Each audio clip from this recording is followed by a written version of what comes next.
Isinisisidalaw kay dating Pangulong Joseph Estrada sa kanyang rest house sa Tanay ang mga kilalang kaalyado ni Pangulong Gloria Arroyo. Ilang araw na lang po kasi nakatakda ng ibaba ng Sandigan Bayan ang hatol sa plunder case laban kay ERAP. Ang tanong tuloy ng marami, nakikipag-areglo na ba ang Malacanang sa dating Pangulo? Ang tanong po na yan, sasagutin ng ating Malacanang correspondent na si Joey Francisco. Joey, sino-sino na ba ang mga personalidad na malapit kay Pangulong Arroyo na dumalaw kay dating Pangulong ERAP? Cherry, kung meron mga malalapit sa Pangulo na pumunta doon sa Tanay, ay mas malamang na itago nila. Katunayan, ito ang pagpunta doon ni Secretary Norberto Gonzales sa noong 1 linggo pa yan. At marami ng mga taga-media sa palasyo nakakaalam nito. Kaya lang pinakiusap na wag na munang sabihin sa publiko. Kaya nga ngayon lang ito na nasabi at naiulat. Samantala, doon sa pangalawang tanong kung ito ba yung may basbas ng Pangulo, syempre ang kanilang naging kasagutan dyan ay wala. At sinabi nga ni Secretary Gonzales na personal daw ang kanyang pagpunta at pagdalaw kay ERAP sa Tanay at hindi daw ito kailangan pang ipaalam pa sa Pangulo dahil hindi naman daw pakipag-negosasyon ng kanyang tinungo doon. So ito na lang pakinggan natin kung anong naging paliwanag ng kalihim tungkol sa kanyang pagpunta doon. Well,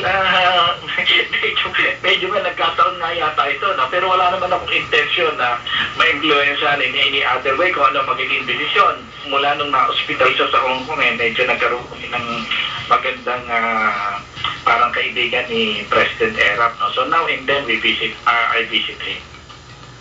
Cherry, ang latest na development dyan na medyo interesting ay itong pagsasalita kanina ni DLG Secretary Puno kung saan sinabi na napakalaki nga ng posibilidad na mabigyan ng pardon ng administrasyon si ERAP. Ito ay sa amidst nga dito sa mga sinasabing pagtahimik ng administrasyon kung sakaling mang gusto nga i-offer to o hindi. Cherry. Okay, Joey, kasi medyo mahirap lang paniwalaan na ganun lang talaga yung bisita ni Secretary Gonzales doon, ano. Meron pa ba kayong nahukay na maaaring iba pang rason ng kanyang pagpunta doon? Kanina napaamin siya ng media sa ambush interview na itong kanyang pagpunta doon kahit na medyo friendly lang daw ang kanilang mga pinag-usapan ng mga topics dyan medyo nakapagbigay daw siya ng payo dito sa dating Pangulo at sinabi niya na sana daw ay huwag makinig itong si ERAP sa mga pagsusulsol o panunulsol ng mga nasa paligid niya na sumali sa distab o sumuporta sa anumang destabilization effort, Cherry. Okay, he's a National Security Advisor, no? So, napag-usapan ba nila, natanong nyo ba yung balitang destabilisasyon na iniuugnay, no, dito sa paglabas ng paghatol kay ERAP?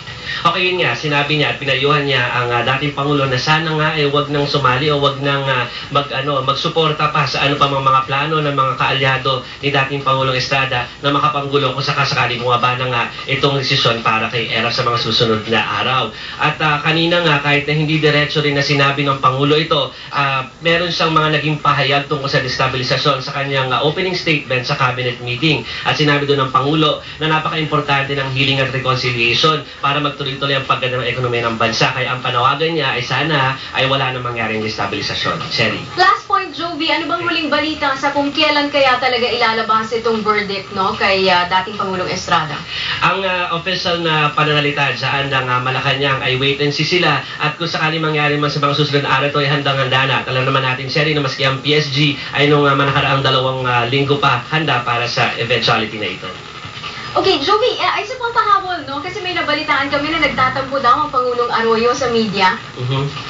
Kanina rin, parang sa opening statement na yan, sa cabinet meeting, at sinasabi nga niya na hindi daw kasi nahalit ng media itong pagganda ng ating ekonomiya at siyang mga nagagawa ng administrasyon para sa ating bansa. So, medyo hindi na ito masyado pinatulan ng Malacanang press corps kanina dahil sa pananaw naman natin ay naibibigay naman ito mga balitang ito sa publiko. At nasa publiko na yan kung gusto nilang pakinggan at kung gusto nilang maniwala sa mga sinasabi ng administrasyon. Cherry. Maraming salamat sa iyo, Joey. Ang ating pong Malacanang correspondent, Joey Francisco.